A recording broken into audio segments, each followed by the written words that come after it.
नमस्कार, बहुत स्वागत है आप सभी का। मैं आपके साथ मीरा राजपूत। आप देखना शुरू कर चुके हैं नेशनल पिलर। जैसे ही सुप्रीम कोर्ट की सुनवाई में ये बड़ी चीज निकली है कि दिल्ली पुलिस अब सीधे एफआईआर दर्ज कर रही है ब्रजभूषण शरण सिंह के मामले में। उधर से तीखे स्वर में पलटवार भी आया है और ब्रजभूषण सिंह ने क्या कहा है ये जरा देखिए कि भाजपा सांसद का क्या बयान निकल करके आया है। उनसे बातचीत के दौरान ये पता चला है कि उन्होंने ये कहा है कि एफआईआर दर्ज हो रही है, ऐसा मैंने सुना है। अच्छा है, पता चल जाएगा कि दूध का दूध पानी का पानी की क्या सच्चाई है इस पूरे मामले में।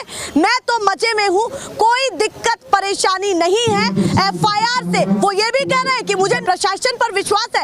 अब ये विश्वास, उनकी ये बातें क्या दिखलाती हैं। पर सबसे बड़ी बात ये है कि देखिए पीछे आप ये पोस्टर पर ध्यान दीजिए कि यहाँ पर जैसे ही पता चला है कि उन पर सीधे एफआईआर होने वाली है तो यहाँ पर फोटो लगाया गया है कि सलाखों के पीछे ब्रजभूषण सिंह दिख रहे हैं कि कहीं ना कहीं एफआईआर दर्ज होगी तो आगे की प्रोसेसिंग भी चलेगी। पर उनकी तरफ से ये दिख रहा है कि मुझे कोई दिक्कत परेशानी नहीं है, दूध का दूध पानी का पानी हो जाएगा इस पूरे मामले से। जिस पर ज्यादा बातचीत करने के लिए मेरे साथ है गोपाल तिवारी। पूछना चाहती हूँ, सीधे खबर निकल करके आई है कि सुप्रीम कोर्ट की सुनवाई के दौरान कि भाई अब सीधे एफआईआर दर्ज होगी।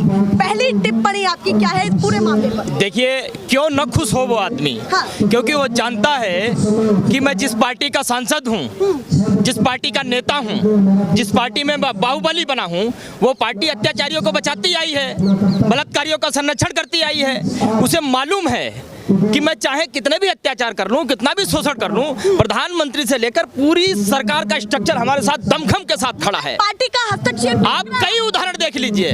आप उत्तर प्रदेश में कुलदीप सेंगर का उदाहरण देख लीजिए। ये मामला जो है, ये मामला कोई देश के वो लोग नहीं है जो राजनीति करने वाले हैं। ये देश की वो बेटियां हैं जिन्होंने बहुत मेहनत करके पसीना बहा करके देश का मान सम्मान पूरी दुनिया में बढ़ाया, देश के तिरंगे को विदेशी सरजमी पर बड़ी शान से लहराया। तो दिल्ली पुलिस पर क्या आपको भरोसा नहीं है? बिल्कुल भी भरोसा नहीं है, बिल्कुल भी भरोसा, क्योंकि 6 दिन हो गए।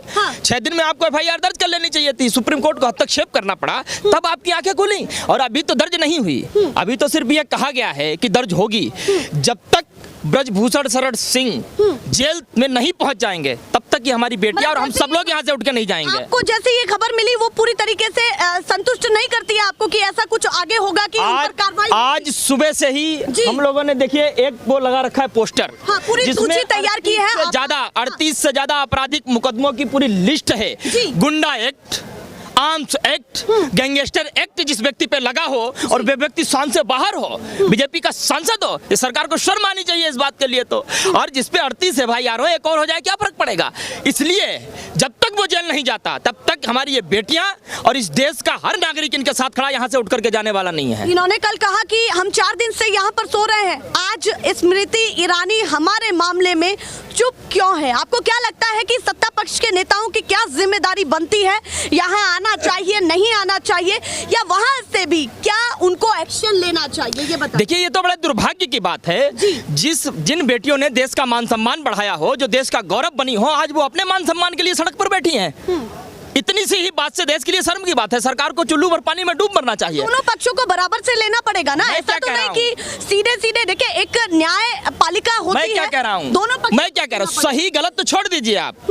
यहाँ से महज 5 किलोमीटर की दूरी पर प्रधानमंत्री नरेंद्र मोदी का घर है। महज 4-5 किलोमीटर की दूरी पर गृह मंत्री का घर है। महज 4-5 किलोमीटर की दूरी पर एक ऐसी महिला का घर है जो बात बात में वीरांगना हो जाती थी, रानी लक्ष्मीबाई बन जाती थी, स्मृति ईरानी का घर है। क्या एज ए महिला उनको यहाँ तक नहीं आना चाहिए था? सही गलत तो बात की बात, इनसे पूछो तो आकर कम से कम क्यों बैठे हो, क्यों तुम्हारी आंखों में आंसू हैं, क्या तकलीफ है, क्या दर्द है, ये पूछना भी नहीं बनता। जब ये बेटियां मेडल लेकर के आए, जब ये बेटियां तमगे लेकर के आए, पदक लेकर के आए, तब तुम दौड़े दौड़े श्रेय लेने के लिए आते हो। अब लो श्रेय, लेकिन जब ये तकलीफ में है, दर्द में है, पीड़ा में है, तब भी तो श्रेय लो। मैडम, ये है कि तब भी तो आओ। वो यहाँ तक नहीं आ पाएंगे। यहाँ की एक संसद है मीनाक्षी लेखी, वो अभी तक यहाँ तक नहीं आ पाएंगे, नहीं आई है अभी तक। वो खुद एक लेडी है, उनको आना चाहिए था। ये देश की बेटी है, देश का गौरव यहाँ बैठी है, उनकी बात समझनी चाहिए, उनकी बात सुननी चाहिए। स्त्रियों पर भी सवाल उठ रहा है कि क्यों यहाँ पर नैतिकता के आधार पर अभी तक नहीं आई है, जंतर मंतर तक नहीं पहुंची है। देखिए, हमारी पहली जीत तब थी, एक बाहुबली सांसद के खिलाफ कोई खड़े होने की हिम्मत नहीं करता है। हमारे देश का मान सम्मान वाले बेटियों ने डर के आगे निकल करके इसके खिलाफ बैठने की हिम्मत जुटाई। पहली जीत तो तभी थी, इस देश के लिए जीत थी। दूसरी जीत तब इनके खिलाफ एफआईआर करने की, तो छोड़ो, नाम तक नहीं लेता कोई। कम से कम दिल्ली पुलिस ने सुप्रीम कोर्ट से ये कहा एफआईआर दर्ज करेंगे, तो जीत है। लेकिन ये इतनी बड़ी जीत नहीं है जिससे जो पूरे फेडरेशन में जो गोरख धंधा चलता है, शोषण जो होते हैं, वो बंद हो जाएं। इतनी बड़ी जीत नहीं है। इसलिए इन बेटियों का कहना है कि जब तक इस तरीके के आपराधिक व्यक्ति वहां बैठे रहेंगे अध्यक्ष बनकर के, ये शोषण होता रहेगा। मतलब एफआईआर दर्ज होने के बाद भी यहाँ से उठना नहीं, बिल्कुल भी नहीं जाएंगे। क्यों जाएंगे यहाँ से उठ करके? ये बेटियां जो हैं, ये सामान्य बेटियां नहीं हैं। ये सामान्य घरों से जरूर निकली, खूब इन्होंने मेहनत की, तब जाके प्रतिनिधित्व करने का विश्व स्तर पर इन्हें अवसर प्राप्त हुआ। लगता है कि कब उठने का ठाना है इन तमाम पहलवानों? जब तक ये जेल नहीं जाएगा तब तक ये बैठे। क्योंकि बात क्या है, मतलब जो ये तस्वीरें मैं क्या कह रहा हूँ, बात क्या है, बात ये है कि ये बेटियां जो हैं, ये बेटियां इस देश की मान सम्मान है। देश की लाखों करोड़ों बेटियां जो है, इन्हीं को देख देख करके सोचती हैं कि हम कभी साक्षी मलिक बनेंगे, हम कभी विनोद फोगाट बनेंगे। यदि इनके साथ न्याय नहीं हुआ तो देश की बेटियां कैसे सोचेगी कि अंतरराष्ट्रीय ख्याति प्राप्त कर चुकी महिलाओं के साथ न्याय नहीं हुआ तो मेरे साथ कैसे होगा? मैं पूछना चाहती हूँ, कितने लोग ऐसे हैं जो चाहते हैं कि भाजपा नेत्रियां यहाँ पर आए? ये बताइए, कितने लोग हैं? थोड़ा सा हाथ उठा करके बताइए। देखिए, यहाँ पर लोग ये भी चाहते हैं कि सत्ता पक्ष हो या चाहे विपक्ष हो, तमाम लोग यहाँ पर आए, इनसे मिले, इनके मन की तो जाने। ये तमाम बातें निकल रही है। क्योंकि देखिए, कहाँ है स्वीति रानी, कहाँ है बहन स्वीति रानी, कहाँ है? सो गई क्या? आज देश की बेटियां यहाँ बैठी हैं जिन्होंने देश का गौरव बढ़ाया है सारी दुनिया में। स्वीति रानी जी, आप रोड पे आ जाती थी, आज कहाँ हैं आप? सो रही है क्या? अरे शर्म करो, शर्म करो। यहाँ बेटियों को आके इनसे मिलो, इनके दुख को दूर करो, अपराधियों को जेल में डालो, जब शांति मानेंगे। क्या मानते हैं कि जब भाजपा नेत्रियां यहाँ आएंगी तो एक अलग ही तस्वीर भाजपा की निकल करके सामने? क्यों नहीं आना चाहिए? मैं तो आपसे सवाल पूछता हूँ। और ये इस वक्त, मैं तो प्रवक्ता नहीं हूँ ना। ठीक, ये इस वक्त में बेटियां बैठी हैं जिस दौर में भारत की प्रधानमंत्री एक महिला है। उनको एक ट्वीट नहीं करना चाहिए, उनको संज्ञान नहीं लेना चाहिए, एक महिला के प्रति आपको सहानुभूति नहीं होनी चाहिए। आप सहारा ले रहे हो पीटी उषा का, उनसे आप ट्वीट करवा रहे हो, एक वरिष्ठ खिलाड़ी जिनको देख देख करके ये बेटियां बड़ी हुई। कि वो ट्वीट उनका नहीं, क्यों नहीं दबाव में है? आप एज ए खिलाड़ी आपको इनसे मिलना नहीं चाहिए? कितनी बार फोन किया इन लोगों ने? फोन उठाया? इनका फोन तक नहीं उठाया उन्होंने, और एक कमरे में बैठ करके गलत साबित कर दिया इनको। उषा ने ये कहा कि एक प्रणाली होती है, इन लोगों ने तो प्रणाली ही नहीं अपनाई है। ये मिले ही नहीं। कौन सी प्रणाली? जो कमेटी बैठी थी, उस कमेटी में जो भी काम हुआ क्यों नहीं सार्वजनिक हुई आज तक वो? जी, मैं ये भारत की परिस्थिति देखते हुए मैं ये जरूर करना चाहूँगा, मैं तो भारत की तस्वीर देखता हूँ, आप सबकी इसमें तकदीर देखता हूँ। अब चलते हैं साथ दोस्तों, क्योंकि मैं भारत को गंभीर देखता हूँ, गंभीर देखता हूँ, भारत की क्षमता को पहचानता हूँ। उस गंभीर हालत आपको लग रही है? सबसे पहले हालात ये है कि जिस देश की बेटियां जिन्होंने मेडल जीता है और आज वो भीख मांगने जैसे यहाँ पे जंतर मंतर पे प्रदर्शन कर रही हैं, और संसद भवन मात्र यहाँ से 200 मीटर दूर है। तो बताइए, जब देश की इतनी बलवान बेटियां इस तरह की स्थिति में है तो अन्य बेटियों की क्या स्थिति होगी? ये सरकार बोलती है कि बेटी बचाओ बेटी बढ़ाओ। ये सवाल इन बेटियों का नहीं है, सवाल ये है कि आगे और पूरे समाज का भी है कि यदि ये बेटियां कमजोर पड़ जाएंगी तो पूरे भारत का क्या होगा? ये बहुत गंभीर मसला है और इस पर सभी लोगों को सोचना पड़ेगा। मैं बस इसी के साथ ये कह सकता हूँ, मैं भारत की क्षमता को पहचानता हूँ, उसको विकसित करने का मंत्र खोजता हूँ। अब तो मैं ऐसी ही बहस चाहता हूँ, इसीलिए मैं भारत को गंभीर देखता हूँ, मैं तो भारत की तकदीर देखता हूँ। आप बताइए, आप क्या कहना चाहते हैं? सुप्रीम कोर्ट का फैसला 3 साल पहले उन्होंने भी अकादमी बनाई थी। पीटी उषा से शुरुआत ने 3 साल पहले अपनी अकादमी बना रही थी, ट्रेनिंग कॉलेज बना रही थी। उनकी जब उन्होंने इलीगल जो कंस्ट्रक्शन कर रखा था उस पर जब बुलडोजर चला था तो कितनी फपक के रोड रही थी वो, तब अकादमी बुरी थी। समझ रहे हैं आप? उन्होंने स्टेटमेंट क्या दिया था टीवी पे आके, अकादमी बेकार है और ये रेसलिंग में और ज्यादा हमारे साथ वो अनफेयर कर रहे हैं, हमारे साथ ये धोखा कर दिया। तो तब उनके समझ में नहीं आ रहा था ये।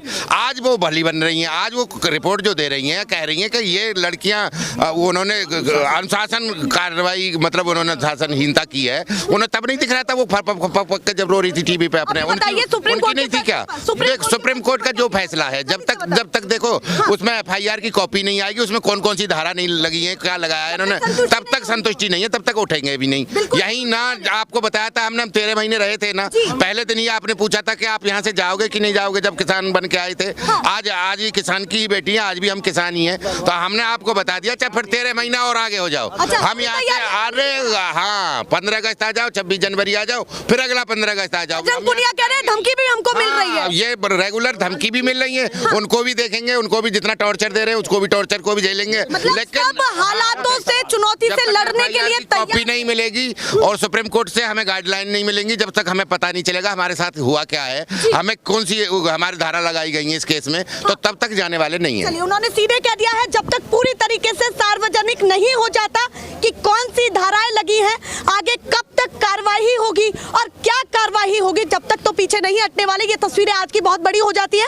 कि आज के दिन सुप्रीम कोर्ट ने इनके मामले पर सुनवाई की और उसके बाद आज FIR तक की तो बात हुई है। आपसे पूछना चाहती हूँ, आपसे ही बातचीत हो रही थी मेरी, ये सारी चीजें निकल रही है। बजरंग पुनिया ने अभी थोड़ी ही देर पहले ये बयान दिया है, उन्होंने कोर्ट भी किया है कि देखिए हमें तो संतुष्टि नहीं है कि एक ऐसे व्यक्ति पर कार्रवाई हो सकती है। उनका ये प्रश्न चिन्ह लगाना कितना बड़ा हो जाता है? देखिए ये बिल्कुल सच कहा है उन्होंने। सुप्रीम कोर्ट के डर से दिल्ली पुलिस ने FIR करने के लिए कहा है। अच्छा, सुप्रीम कोर्ट का डर है? बिल्कुल डर है, और वो डर जब हकीकत में साबित हो तब हम मानेंगे। लेकिन मैं इतना जरूर कह देना चाहता हूं आपसे, जो बेटियां इस देश को मेडल लाने के लिए, दिलाने के लिए विदेशी सरजमी पर पहलवानों को पटक सकती हैं, वो अपने फेडरेशन को दुरुस्त करने के लिए तुम्हारे साथ हर संभव तुम्हारे साथ लड़ाई लड़ सकती है, उसको ठीक कर सकती है। ये बात मैं कह देना चाहता हूँ। सवाल और भी उठता है कि जो कहीं ना कहीं सोचने वाला विषय है कि एक व्यक्ति है जो आप जिन पर आरोप लगा रहे हैं कि ये गलत है, पर उसमें पूरी बीजेपी पार्टी थोड़ी गलत हो सकती है। उसमें बहुत सारे चेहरे हैं जो कहीं ना कहीं ऐसे हैं कि जो बिल्कुल ठीक कह रहे हो आप, मैं तो मान लेता, लेकिन 6 दिन हो गए, मैं मान लेता, लेकिन 6 दिन हो गए, यही बेटियां जब तमगे लेकर के आई, प्रधानमंत्री आगे खड़े थे सबसे फोटो खिंचाने के लिए, फोटो जी भी बन गए थे। यही बेटियां जब तकलीफ में हैं तब क्यों नहीं है यहाँ? और फिर जब मैं इस तरीके की बात कहता हूँ कि ऊपर से नीचे तक एक ही जैसा ही स्ट्रक्चर है, तो क्या गलत कहता हूँ मैं? आप तो स्वयं यह मुझे कहने के लिए मजबूर कर रहे हो। संरक्षण देने वाले देखिए यहाँ पर एक और चीज उठ रही है, एक चीज और नहीं है, लेकिन हर बलात्कार में भाजपा क्यों निकलती है? क्या कह रहे हैं दोबारा? हर बलात्कारी भाजपा, जो भी बोले सोच समझ के बोले। नहीं, आप बताओ ना, जितने भी आज तक जितने भी कांड हुए हैं, जितने भी ये आ रहे मीडिया से आते हैं या अखबार में आता है, जो भी आता है उसमें भाजपा का ही नेता क्यों नहीं इन्वॉल्व मिलता है? बहुत सारे सवाल उठ रहे हैं कि पक्ष हो या विपक्ष हो, अगर किसी नेता पर आपराधिक मामला है या दर्ज है या धाराएं लगी हुई है, तो कहीं ना कहीं प्रश्न चिन्ह जब उठ जाता है जब वो पार्टी में रहते हैं। बहुत सारी चीजें निकल रही है, क्या मानते हैं कि पक्ष हो या विपक्ष, ऐसे नेताओं को जगह मिले ना मिले और क्या करना चाहिए? सबसे पहले किसी भी पार्टी को, भाजपा ही नहीं, मैं कह रहा हूँ कोई भी पार्टी हो चाहे कोई भी समाज हो, इस तरीके के व्यक्ति को जेल के सलाखों के पीछे होना चाहिए। और मैं कहता हूँ जो मेरी बहन बेटियों के साथ इस तरीके का कुकृत्य करता है उसको सरेआम फांसी देनी चाहिए, न्यायालय को फैसला सुनाना चाहिए उसको। इसमें उसमें क्यों देर सवेर होनी चाहिए और कोई सोच विचार नहीं होना चाहिए? जांच तो करनी पड़ेगी ना, जो दोनों पक्षों का पता चले, क्योंकि उन्होंने भी कहा कि दूध का दूध पानी का पानी। मैं भी चाहता हूँ जांच करवाइए तो सही, जांच करवाइए तो सही, उसी का तो इंतजार है, उसी का तो इंतजार है। अंतिम रूप से मैं ये कहना चाहूंगा, ये रेसलर है और धोबिया पछाड़ मारेंगी और ये सब उलट जाएंगे, एक दिन में एक पेच में उलट जाएंगे। धन्यवाद। क्या कह रहे हैं देखिए, पर जंतर मंतर रात में भी भरा हुआ है, लोग देखने के लिए आ रहे हैं, अपने कामों को छोड़ करके भी, उसके बाद भी, ऑफिस के बाद भी आते हैं। और सबसे बड़ी बात है कि विपक्षी दलों के लोग भी आ रहे हैं, साथ में जो सामाजिक और संगठन है वो भी आ रहे हैं। पर इस बीच में सुप्रीम कोर्ट की अपडेट सर्वप्रथम हो जाती है कि क्या उसमें आज निकला और क्या इन्होंने कहा कि अभी भी इन्हें लग रहा है कि संतुष्टि नहीं है। ये प्रश्न चिन्ह कितना बड़ा हो जाता है, आप कमेंट सेक्शन में जरूर बताएं। फिलहाल के लिए नमस्कार।